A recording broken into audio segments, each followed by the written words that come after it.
let me deep dive into Boeing real quick because we want to make sure that we keep y'all informed on what's happening with Boeing.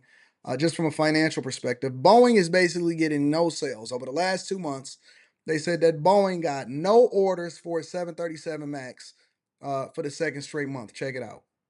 The CEO of Boeing surprised lawmakers this week when he told them his company has not taken any new orders in 2 months. The airplane maker is also struggling to fill current orders. That puts more pressure on Boeing and its customers, including Dallas-based Southwest. Fox 4's Alex Boyer is live with more. Alex. Hey, Steve, Boeing has now upgraded its production timeline and is really targeting the delivery of 42 planes per month by September. Currently, they're only delivering 2 per month, so that's a big increase. Still, some experts that 42 planes per month.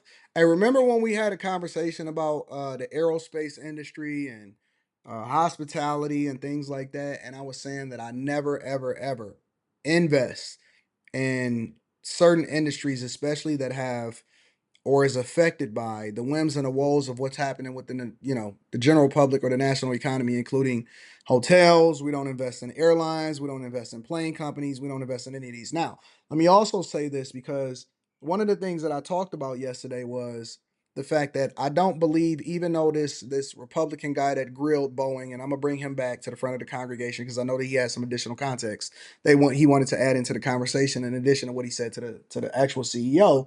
But one of the things that's important to note here is that Boeing is not just a company that builds airplanes. It is also a military contractor, and it builds and it develops technologies for our national government that ultimately goes into the military industrial, business part of it, right? They are just as invested in our economy and in our success in our economy.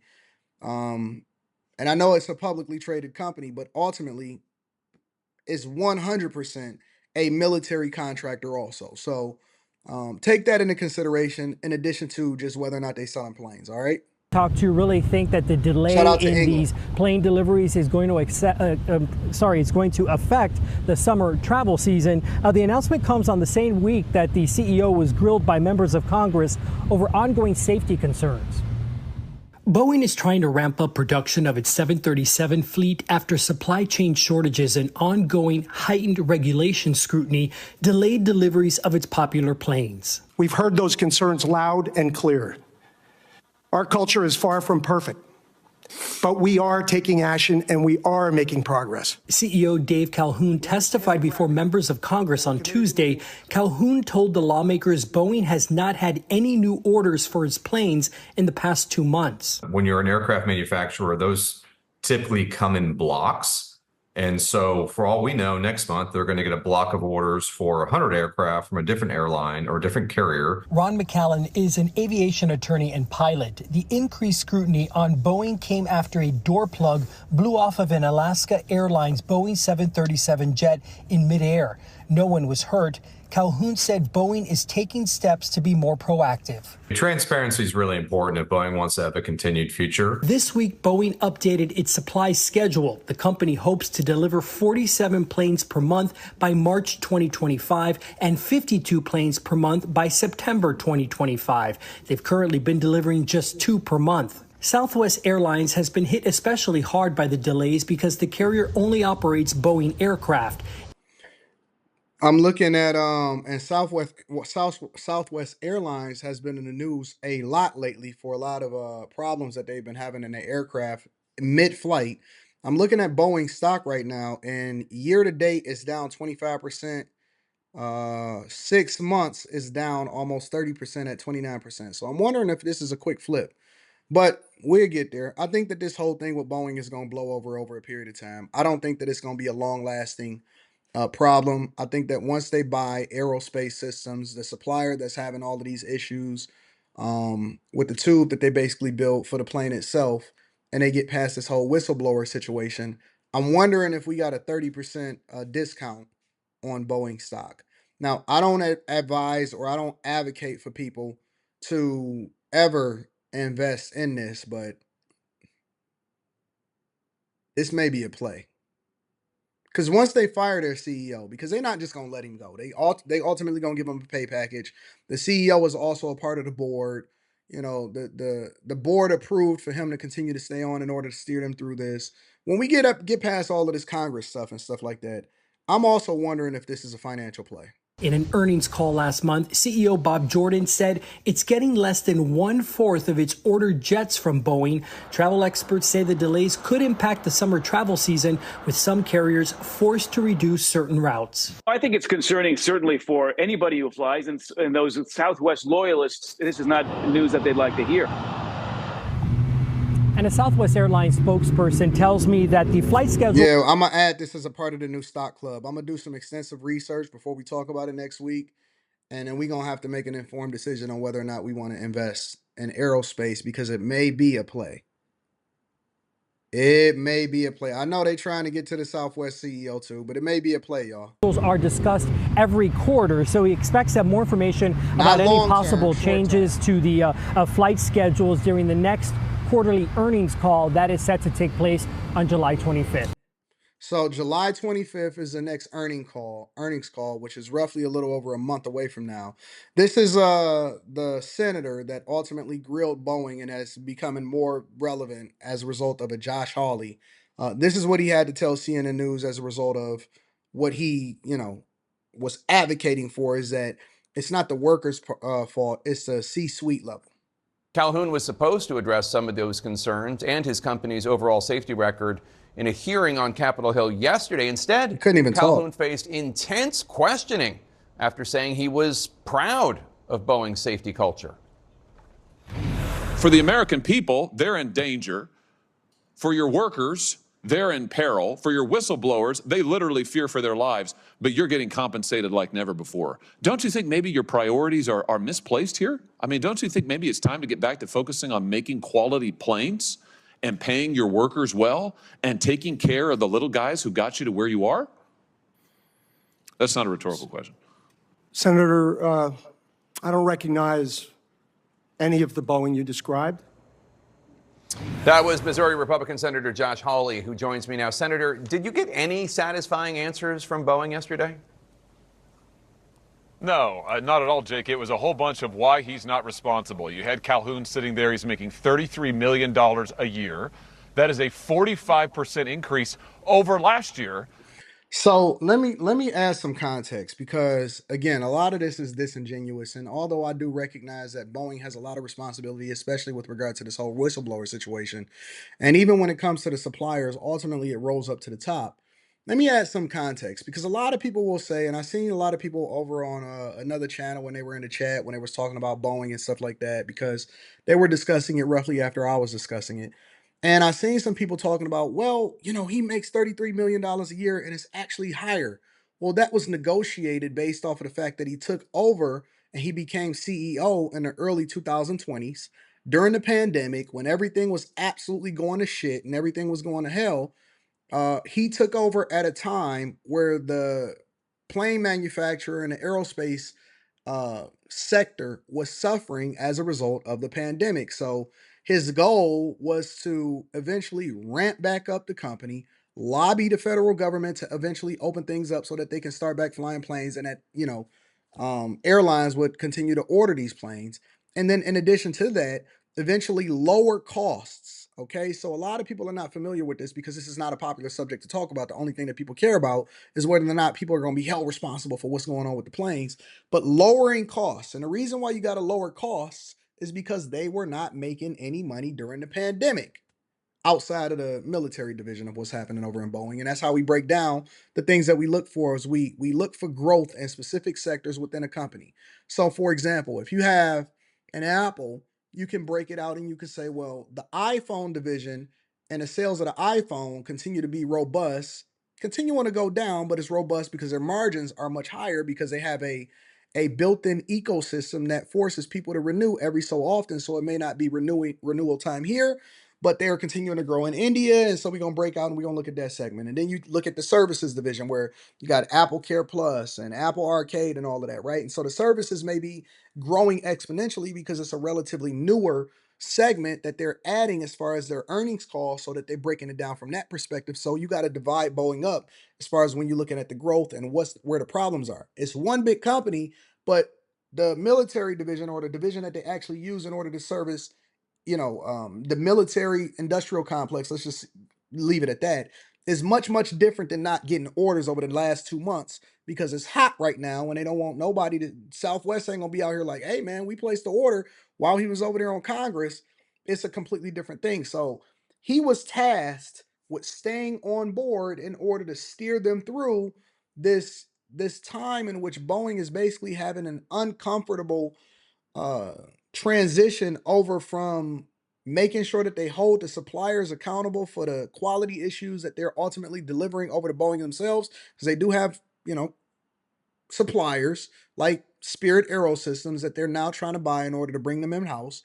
But then also on top of that, in order to keep him, they had to pay him a bag, and so he got what he negotiated instead of what it is that they feel like he deserved. And so, considering that he was able to continue to steer them through this particular tumultuous period, what happens is his compensation package is closely tied to the success of the company.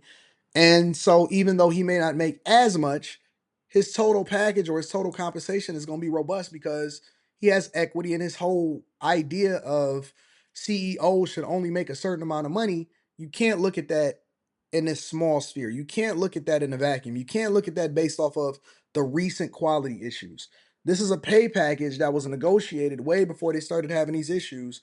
And he came on at a time when the company was absolutely going through some of the worst times in history. And this is one of the reasons why we don't long term invest in these companies, because a pandemic, a recession, or any of these things could absolutely upend so many different industries that's tied to hospitality. So it's a disingenuous argument because it's easier for us to just have this easy conversation with the people, because the only thing that the people want, who mostly aren't even investors in this space, is they want somebody's head on a pike. And it was all about how he wasn't responsible. Oh, he's doing everything he can. Oh, he'll do better. His planes are literally falling out of the sky in pieces. He's paying his workers, in many cases, next to nothing. They haven't had a wage increase in 16 years. And yet he has no answers and wants to shift the blame. It's totally unacceptable. So Calhoun insisted that the company is committed to safety. He said he listens to employees. What's your response to that? Well, let me guess. He's gonna say, "Well, if you listen to employees, how come they having so many problems with the whistleblowers?"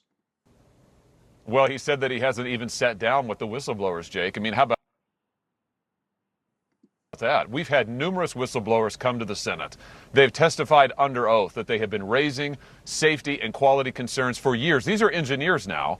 They testify that they've been reassigned, they've been ignored, they've been threatened, and sometimes bullied physically. And this guy admits under oath yesterday, the CEO, he hasn't even met with them. I mean, come on. This is a farce, and he knows it. He's just there to collect a paycheck. So in yesterday's testimony on the subject of that paycheck, you got him to acknowledge his $32.8 million salary. Now, as a conservative, I don't expect you would support legislation that would specifically impact how much a CEO makes. But what do you think is the role of the government when it comes to how much a CEO makes, how much its employees make, deprived any sort of raise in several years, as you noted? Like, what is the role of government in that? Well, let me give you one example. Senator Elizabeth Warren This is so predictable. and I authored a bill together. So now you promote yourself. Senator Elizabeth Warren and I, we authored a bill together. Let me give you some examples of what good leadership looks like. Senator Warren and I, we authored a bill together. And this is what would be great about the American economy. Executive clawbacks for companies who take these big loans from banks and then fail and make off with the profits. And what we said to that bill is, listen, you come in and you take government handouts, you take bank bailouts, and then your bank goes under, you ought to give back all of your executive compensation from the last 5 years. I think we need to send a message to corporate America. This is such bull. This is such nonsense. Nobody is ever going to support a bill where CEOs give back their compensation for the last 5 years if the company doesn't do well. Nobody. Zero. This is all just, and this is why, listen, I know y'all like Josh Hawley because he's a Republican and all of this stuff. And I think that he does do some good, and I like him as a politician in a general sense. And I think he knows how to promote himself. But when they introduce these stupid talking points that they know that nobody is ever going to support, it just shows you the political posturing that doesn't actually yield any results. This is the hot topic right now, and they leveraging it in order to get more visibility. Well, Senator Warren and I, we offered a bill that said that executive compensation should be given back if the company. That's not going to happen. What are we even talking about? It's not something that's actually going to be implemented. So they throw you these little things to make it seem like, no, listen, we're the ones that's here for the American people. That it's not right that guys like Calhoun are making $33 million when the 32,000 machinists, Jake, who work for him in the Pacific Northwest haven't gotten a significant pay raise in 16 years. You know, it's interesting because there's this next generation of Republican leaders like you and Senator Vance from Ohio and Senator Rubio from Florida who sound different when you talk about CEOs than maybe your dad's or granddad's Republican Party. Is that a fair observation? Well, I hope so. I mean, I hope that's right. I mean, I think this is something that, frankly, both parties have gotten wrong in the last 30, 40 years. And what I mean by that is we've watched jobs go overseas. We've watched blue-collar workers lose their jobs, lose their pay, lose the ability to support a family. Somebody said, do not think people will not vote on an Anton. People are fed up, whatever. What are you talking about? That's not even an issue that's going to be placed before voters. That's an issue that's going to be placed before senators and Congress members that will not support it, and the bill will die immediately before it ever even, you'll never hear about it. It's just a good talking point. Listen, 3 months from now, 6 months from now, we're not even going to talk about Boeing. We're going to be talking about something else where they're grandstanding on and trying to continue to get political points in front of the face of the people. That's not even going to come before voters. That's not an issue that you will ever see on a ballot as far as a measure that you're voting on as far as executive compensation ultimately going back to the federal government. It's not real. It's not going to happen. It's just grandstanding, bro. We can't have an economy where, yeah, you got a guy who can make $33 million a year who's not even an engineer. Calhoun's not even an engineer, while the folks who actually are supporting this company on their backs are making next to nothing. I mean, that's just not right. And you cannot build and sustain a great nation on that kind of an economy. We need to put working people first. Given the complexities of the industry and the landscape of production globally, what realistically can the U.S. Senate do to make it so Boeing and other plane manufacturers are not only reliable but transparent? Well, I tell you one thing that I've talked about with Calhoun, with the CEO, is this. Boeing used to, Jake, manufacture almost all of their planes themselves in-house. Now, they have over 600 separate suppliers, probably hundreds of more subcontractors worldwide, including many, many in China. I think that we've got to make clear to these guys, you need to bring that production back home. If that means they were incentivized to actually send the production outside of the United States during the Clinton administration and the Bush administration. Hey, you guys need to bring this back home. Oh, okay. Well, when Trump started to put tariffs on China and he decided that he wanted to renegotiate the North American Free Trade Agreement, y'all was all against it. But now all of a sudden, we need to bring that manufacturing back home. Get the fuck out of here, bro. I'm sorry. It's Friday. I just be so fed up with all of these stupid political talking points that people ain't really talking about nothing.